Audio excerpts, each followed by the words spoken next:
என்ன நொண்ணே என்ன வேணும் அண்ணே? இந்த 8 இருக்குல்ல, 8. ஆமா, சரி பாதி 4 தானே? 8ல சரி பாதி 4 கிடையாது முத்து. 3. 3? ஆமா. அது எப்படின்னு இப்ப பாரு. 3? 8ல சரிபாதி 3 தான். இப்ப பாரு முத்து. முத்து சொல்லுங்கண்ணே. இது எத்தனை? 8. 8. ஆமா. 8க்கு நடுவுல இப்படி ஒரு கோடு போட்டா இப்படி ஒரு 3, இங்க ஒரு 3, இங்க ஒரு 3, இங்க ஒரு 3 தெரியுதா? இப்ப 8ல பாதி எத்தனை? 3. எப்படின்னா இப்படி யோசிச்சீங்க?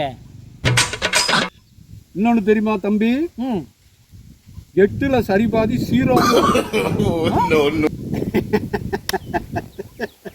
8ல சரி பாதி 0வும் வரும். 0வும் வரும். அது எப்படி? அது எப்படி?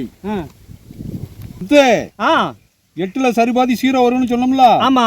இப்ப பாருங்க, இது ஒரு 0. ஆமா, 0. இதுக்குள்ள ஒரு 0 வச்சாதான் எத்தனை? 8. 2 0வும் சேர்ந்தா 8. இது ஒரு 0, அது ஒரு 0. ஆமா. அப்ப 0வும் 0வும் சேர்ந்தா 8 வரும். ஆமா. அண்ணே, இப்ப நீங்க குழம்பிட்டீங்களா நான் குழம்பிட்டேனா? ஒண்ணுமே தெரியலையே.